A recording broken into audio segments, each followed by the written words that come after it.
Alô, amigos! Nós estamos estudando as reações de eliminação.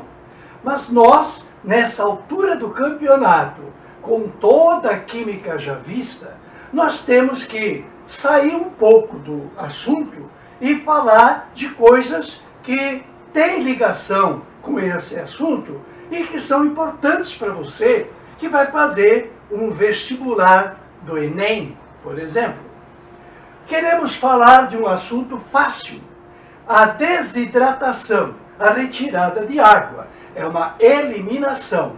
Desidratação, só que hoje ela é internacional, é intermolecular. É quando a água vai sair entre duas moléculas. Vimos ontem as reações em que tira água de uma molécula só. Aí, para tirar água, vai criar uma ligação π. Aqui não cria ligação π.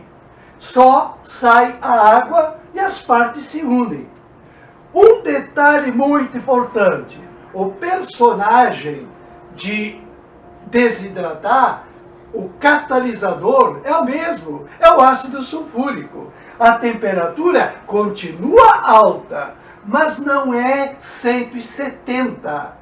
Essa é uma dica para você.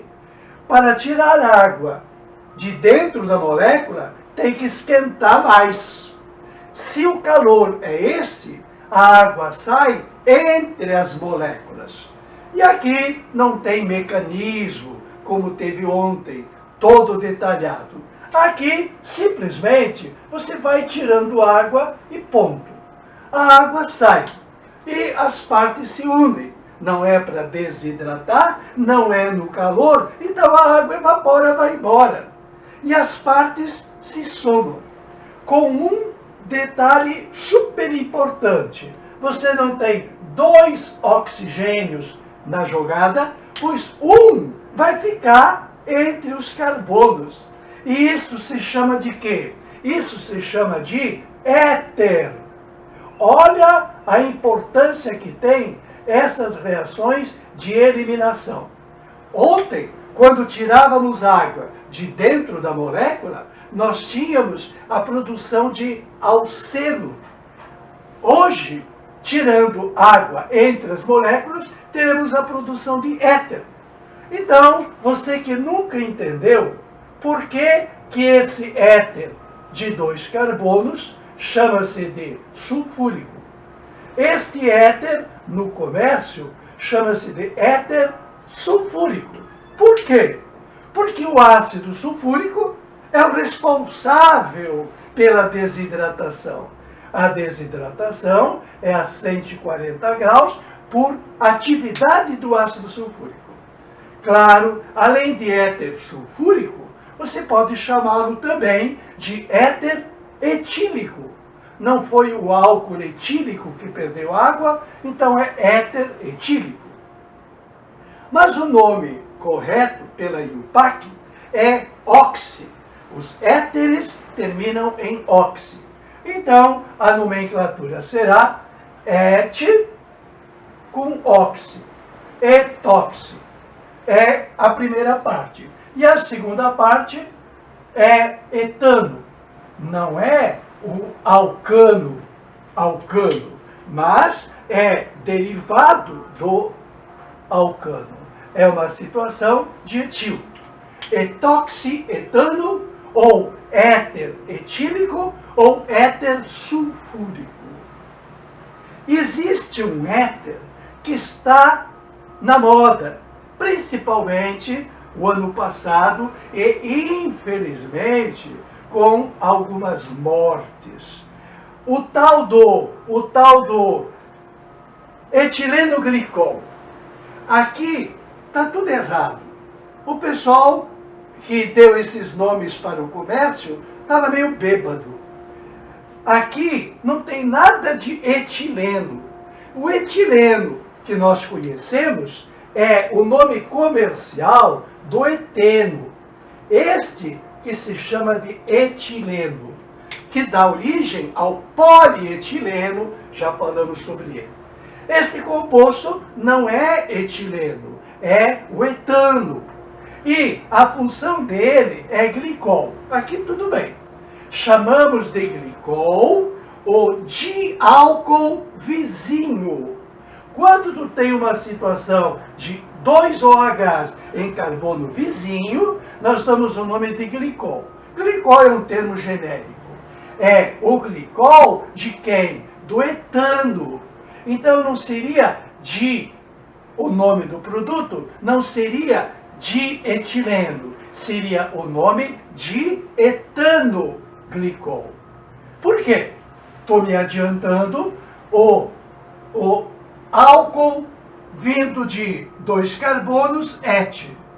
Na posição 1 tem OH e na posição 2 tem OH.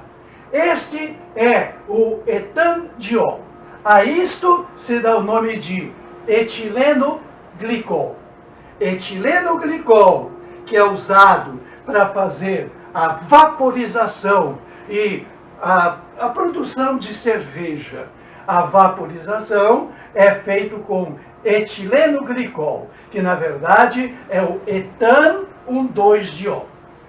A produção a 140 graus é intermolecular. Então, vai sair água, estou eliminando água e não estou escrevendo na equação. Não precisa, você já entendeu. Com a saída de água, continua a ter um grupo alcoólico em cada ponta. Então, a primeira parte e a segunda parte. A presença de OH se faz aqui, ó, na extremidade. E no meio nós vamos ter o agrupamento oxi. Este O, que é o segredo da desidratação intermolecular, vai permanecer como permaneceu lá em cima, dando origem ao grupo éter. Bom, com os seus hidrogênios, nós temos aqui o composto. Este composto é idêntico ao primeiro, com um detalhe. Ele é idêntico na forma de duas partes orgânicas, diferente pela presença de 2 OHs. Aqui continua a ter OH e aqui continua a ter OH. Então, eu tenho éter. E como é que você chama um éter? Você chama de etóxi. Pois então vamos. Esse O vai gerar o etóxi. O etóxi de quantos carbonos? De 2 carbonos. Etóxi, etandiol. Como eu tenho 2 OHs, aonde que estão os OHs? A cadeia carbônica vai precisar ser numerada pela extremidade mais próxima do que é mais importante. Está tudo igual. OH e OH, pode escolher qualquer uma. Número 1, número 2, número 3, número 4. Então eu tenho diol na posição 1 e posição 4. Este é chamado de dietilenoglicol. Lá na produção da cerveja entram essas substâncias. O etilenoglicol e o dietilenoglicol. Com uma ressalva fundamental. O etilenoglicol que eles chamam, o etilenoglicol é realmente glicol. Agora, o dietilenoglicol é um glicol, mas é um éter. Além da função álcool, que caracteriza o nome etilenoglicol, são fusão éter. Então, este O não é comentado. Claro, o dietilenoglicol, por ser um éter, ele é muito mais volátil. Então, se o efeito era volatilizar as substâncias lá do processo, este vai ser mais eficiente. Talvez este foi o que causou a morte dos contaminados. Bom, nós estamos falando de éter, meu querido. Estamos falando de éter, cadeia heterogênea, com oxigênio entre carbonos saturados. O que o éter é de especial para nós? Ele é especial a gente chama de anestésico. E tem uma função do éter no loló. Éter anestésico.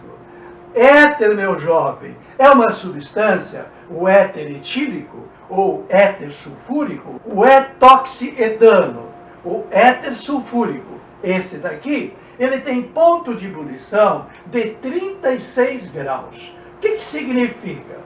Diante da água, que tem ponto de ebulição em 100 graus, a água, ela passa para o estado gasoso em todas as temperaturas, através da vaporização.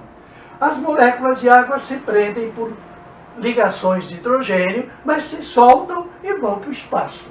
A vaporização é a qualquer momento, mas tem aquela prisão, tem que se soltar para ir embora.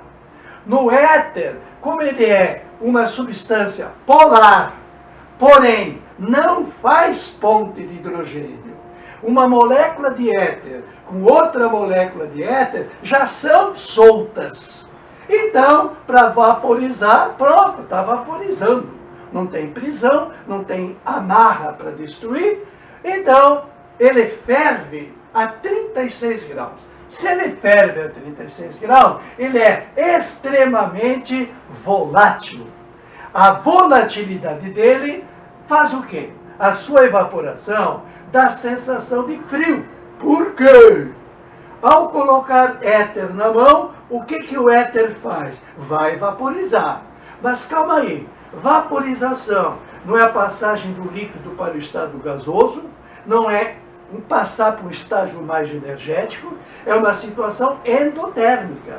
Se o éter líquido está passando para éter no estado de gás, ele está absorvendo água da mão. E se está absorvendo água na mão, o que faz? Dá sensação de frio. E se coloca uma quantidade grande de éter, a sensação é de tão frio que diminui a sensibilidade do local. E isso é usado, por exemplo, para aplicar injeção. Para quem morre de dor de injeção, passa um éterzinho, perde a sensibilidade, aí mete a injeção. O detalhe é que antigamente, lá em 1800 e bolinha, o éter, devido a essa situação, ele era usado para pequenas cirurgias. Por quê? Nocauteava o paciente. Ele perdia a sensibilidade. Aí, cortava o que precisava. Era a forma de anestesiar alguém. Pela evaporação, que diminui a sensibilidade, pelo frio que causa. Agora, a situação de lança-perfume. Quando eu tinha a sua idade, a gente dançava, pulava carnaval. O carnaval de rua sempre foi maravilhoso, mas quando criança tinha o baile infantil.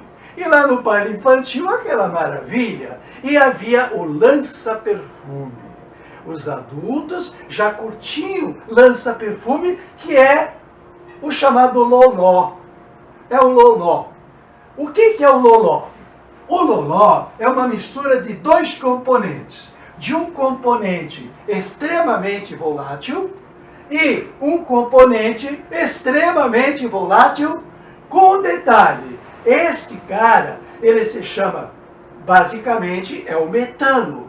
É o metano que tem 3 cloros. Então é o triclorometano espacial. Ele se chama de clorofórmio. Fuja dele! Este cara é uma daquelas substâncias que a gente chama de cancerígena.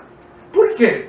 Porque se ele entrar nas tuas células, ele vai soltar cloro, vai criar radicais. E esses radicais que ele vai soltar, vai fazer substituição, adição, e aí aquelas partes, aqueles órgãos que estavam funcionando, podem sofrer alteração. Dá uma olhada nas aulas sobre câncer. Tem 10 aulas que eu fiz para você. Muito bem. Provoca essa mistura, é uma mistura bárbara. O que ela provoca? Alucinação. O cara perde a noção da realidade. Primeira coisa é que ele fica corajoso. Desinibição. Depois, pupilas dilatadas é a forma de saber. Se a pupila, aquela parte preta, está dobrada de diâmetro, o cara está drogado. E o loló é bom nisso. Desequilíbrio da pessoa e, pior, dependência química. Experimentou loló, tomou loló, teve essa sensação interessante para a pessoa, talvez, mas vai ser uma dependência. Bom, agora vamos a uma situação. Quero que você me diga qual o produto da desidratação com ácido sulfúrico a 140. Se eu digo 140, tu já prestou atenção. A esta temperatura, qual é o tipo da desidratação? É intermolecular, não é dentro da molécula. Porque para ser intramolecular é 170. De quem? De álcool metílico e álcool isopropílico. Eu quero tirar água entre moléculas de álcool, mas de fórmulas diferentes. Quer tentar? Vou te dar 2 minutos. Trata-se de um exercício para você dominar os tais dos radicais. Um radical alcoólico de 1 carbono e um radical alcoólico de 3 carbonos, sendo que está na posição iso.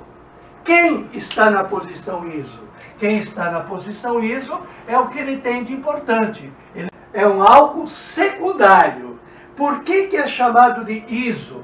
Porque a situação em que está o OH está na estrutura central de 3 átomos de carbono.